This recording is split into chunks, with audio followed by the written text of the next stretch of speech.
Dans notre pays, nous avons un travail pédagogique à faire.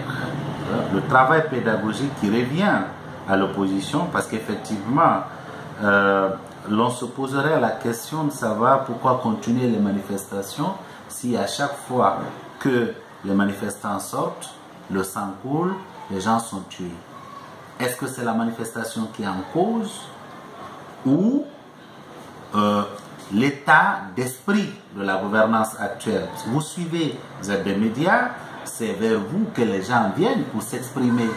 Combien de ministres, combien de hauts cadres de l'État se sont relayés devant les micros des journalistes, les caméras des journalistes pour dire nous allons organiser une contre-manifestation? Si la manifestation est consacrée par notre Constitution, il n'a jamais été question dans aucune de nos lois d'une contre-manifestation. Donc, c'est l'acte criminel qu'on pose sous nos yeux. Et bien malheureusement, les gens ont tendance à blâmer l'opposition pour ça. Le législateur guinéen n'a pas consacré, n'est-ce pas, le droit à la manifestation en considérant la marche, par exemple, comme un crime. Si c'était le cas, le législateur guinéen ne l'aurait jamais fait. Alors, il faut aller chercher le criminel. Il faut confondre, n'est-ce pas, le professeur Alpha Condé et les cadres de son administration. Prenez le cas de Sankom, par exemple. Malik Sankom. Qui gère carrément une milice. Les chevaliers de la République, c'est quoi? C'est une milice. Où sont les procureurs? Ils ne savent pas que l'action de ces chevaliers de la République est en train d'endeuiller des familles.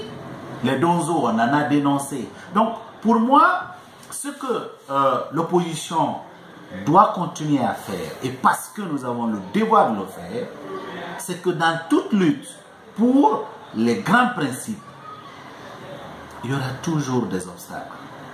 Écoutez, quand les Africains du Sud se sont levés pour combattre l'apartheid en Afrique du Sud, il y a eu beaucoup de violence. Mais est-ce qu'ils ont reculé? S'ils avaient reculé, où serait ce pays-là aujourd'hui?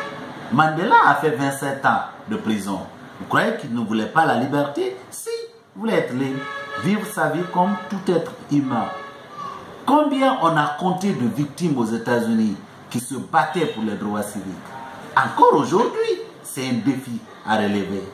Donc, par rapport à certains principes fondamentaux républicains, n'est-ce pas, ce n'est pas parce que nous sommes face à un pouvoir violent qui choisit de violer, n'est-ce pas, la Constitution, les lois, en donnant la mort, en blessant les gens, qu'on va reculer. Parce que si on recule, c'est comme si on choisissait notre état d'existence. Et cela ne va pas faire que le dictateur ait pitié du peuple. Le peuple doit lui imposer, n'est-ce pas, le respect des principes au regard de ces choses, de ces aspirations. Et c'est ce que l'opposition est en train de faire. Et je crois que les Guinéens comprennent cela. Sinon, le discours de dire on a connu tellement de violence, est-ce que les Guinéens vont continuer encore à sortir? Je ne crois pas qu'un seul Guinéen serait encore sorti à l'appel de l'opposition. Mais laissez que cette manifestation se fasse. Vous verrez combien de personnes, parce qu'aujourd'hui, la pauvreté, elle est galopante. Vous comprenez? Où vous sortez pour que, au bout, nous ayons une amélioration des conditions d'une manière générale des gens et que le gouvernement soit obligé de nous enlever les ordures qui nous tuent, parce qu'il y a un budget pour cela, quelqu'un empoche cet argent. Aussi longtemps qu'on va choisir de nous comporter comme des victimes résignées, eh bien, ces messieurs-là, ils n'ont aucun état d'âme, ils continueront à faire exactement ce qu'ils sont en train de faire.